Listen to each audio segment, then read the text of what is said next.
Hello, Brobs. We're back with more books. New book arrivals, that is, and let's get to it.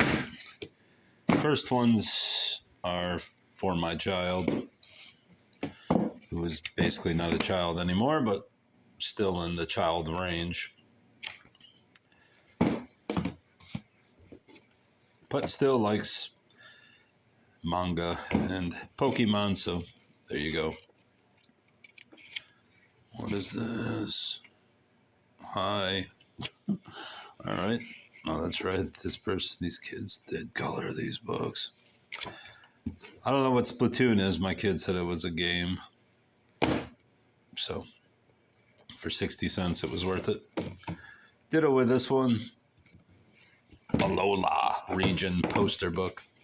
To which said child stated was something sauce or something. I don't know what the hell it was. Awesome sauce. So I think that means excitement, even though these are somewhat juvenile characters. These are, Rockruff. Yeah, these are pretty juvenilistic characters, but Litton's pretty cool, I guess. I think that's Litton, right? Yeah, Litton's cool. I like little Litton. Yeah, the rest of them are all baby stuff. But if you're going to collect it, you're going to collect it. The House of Five Talents by Louis Auchincloss. Auchincloss. I think it's Auchincloss. Never heard of it, but it's got a really cool cover. The saga of 5 generations of a magnificent family, their wealth, their passions, and their incredible destinies.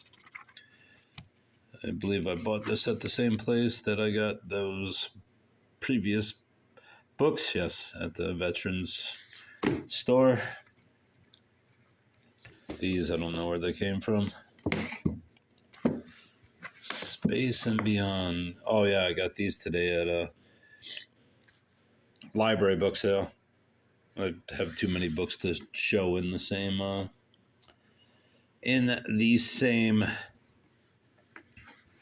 video, so I'm doing 2 videos. 2 Choose Your Adventure books that were $1/4 a piece at the library, so I said, why not? They go with the other 5 or 6 that I have laying over here on the floor.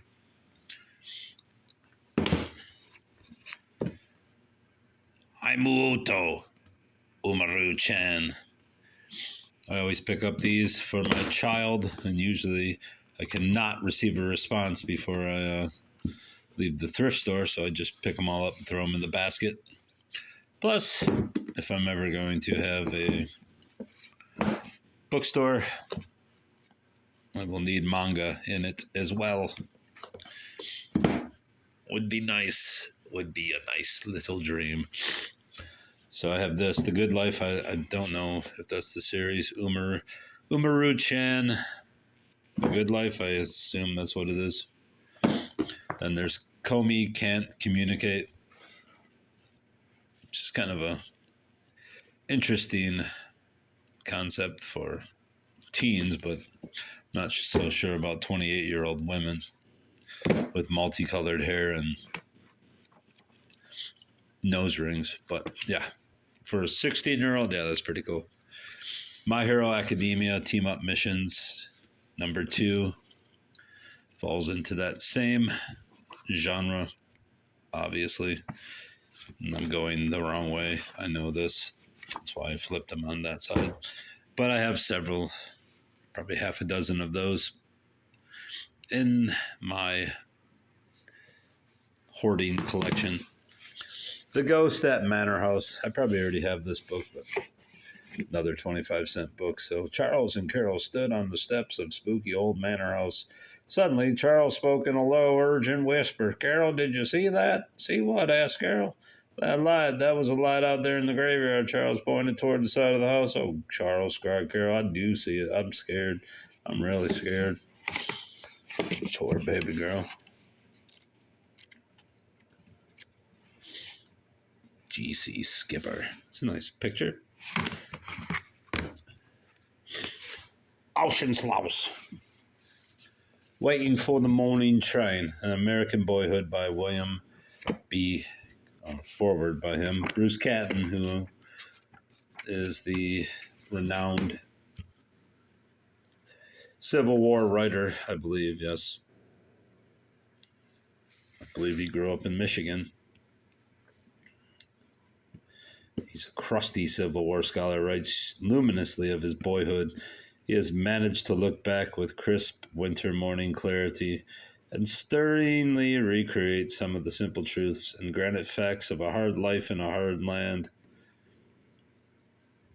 And I'm unable to pull off this sticker. Really, really lament these stickers on these books. They claim that there's a half off potential with the certain color, but since I go there on a weekly basis, there's never a possibility that most of these books will be half off since I buy them as soon as I see a good book like this one. The Forgotten Expedition, the Louisiana Purchase Journals of Dunbar and Hunter, 1804 and 1805. Never heard of either of them, but nice hardcover book for $1. Usually not going to pass it up. This one I did get the sticker off. In the history of American exploration, Lewis and Clark and their journeys are the coin of the realm, remarkably known and appreciated. But as President Thomas Jefferson actually launched several parties into the West, and the trial run for them all was the now barely remembered Dunbar and Hunter exploration into the Ozark Mountains. It has taken 2 centuries, but in forgotten expedition, and we now have at last a scholarly, professional, edited volume of their story and journals, sort of Jeffersonian time travel machine. Back to Pokemon. This is another quarter book at the library. Don't know if my child has this, but I should have probably scanned it to see on Libib, but I did not. Your Ultimate Travel Guide to the Newest Pokemon Region. It's weird, I found quite a bit of Pokemon stuff today. My kid usually has an adverse reaction to the baby books, but I'm like, if you're collecting all of them, you might as well collect all of them. Indiana County, presumably Indiana. I don't know. Indiana Fairgrounds, yes. These sorts of postcard history and images of America type books are usually by Arcadia are worth $10 to $20 a piece. So I rarely check if they're worth anything unless there's like a stack of 50, and then I might go through them, sort them, but generally no. Don't really have any connections to Indiana, but I don't even know where Indiana County is. Suspect it's Indianapolis, but I could be wrong.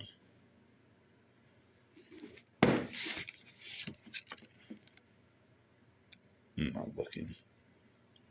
Doesn't matter. The Dracula Book of Great Vampire Stories, edited with an introduction by Leslie Shepard. I guess I didn't purchase one. I received a free copy of this book from Thrift Books, but I ordered the hardcover and they sent me a softcover, so I complained, and then they sent me this, and when I received it, I was somewhat aghast by the fact that it was not only ex-library, came in this nasty-ass Mylar jacket, which was affixed to the book, and, I mean, the book's sullied forever. The binding is splitted, has names on it. Has a pocket, which I don't mind, but this, I mean, that's ugly. It's just ugly. So they asked me to do a review of their performance, and I said, well, you sent me another free book. It's in piss poor condition, but I did want the book in hardcover, and now I have a copy of a book that has Camilla by whatever the hell the person's name is, Sheridan Le Fanu, plus other stories. So maybe I can fit a couple into the Halloween horror thing on this channel before it is over. Dracula's guest, Jan Neruda the vampire. We'll see if any of these are not included on YouTube already, and then I will read them. The Horla by Guy de Maupassant.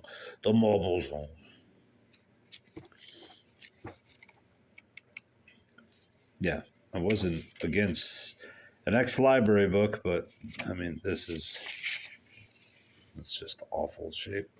Falling apart, the spine's nearly pulled away, but the boards are rather nice, actually. I like them. I like the color. I assume they're purple, but I'm pretty colorblind, so it could be blue.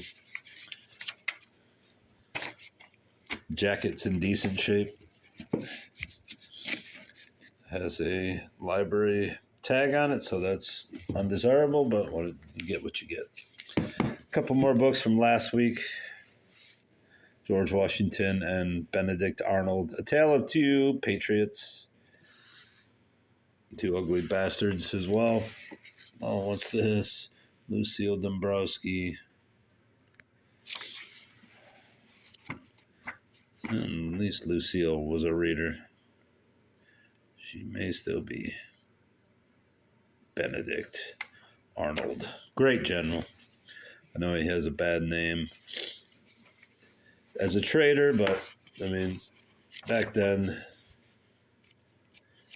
you were basically a British subject, so being a traitor was only a term they affixed to Tories who wanted to keep the monarchy in place. And Benedict simply just said, tired of fighting with people in Washington or wherever the hell they were based. I think they were still based in Washington, right? About promotions and all that stuff, when he clearly deserved them, as he won several decisive battles with his quick thinking and wit. And for whatever reasons, they didn't like him. I can't recall the exact reasons, but he was treated pretty poorly by the military leadership and was never given his due. And he went to England, and I think he did not live out his life in greatness. It was more humility for him. The Yarn of the Mitten, which is some kind of novel of the state of Michigan, obviously is the shape of a mitten.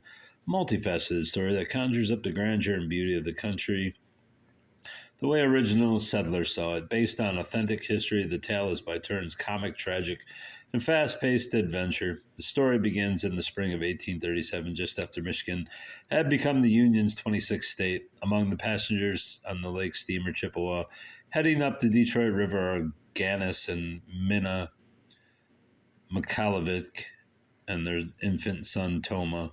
They have come to Michigan to buy land and taste freedom. They settle in the sandy pine woods of Michigan's far north near a small mill town called Golden. Another book for my Michigan collection, which I really need to sort out, but have been too lazy to, and with good reason, since I apparently have low potassium levels, which causes fatigue, which would explain why I've been tired for the last month or so, and not just an awful work schedule. So I had justification in my laziness, and now I will call quits on this. Goodbye, bruv. Goodbye.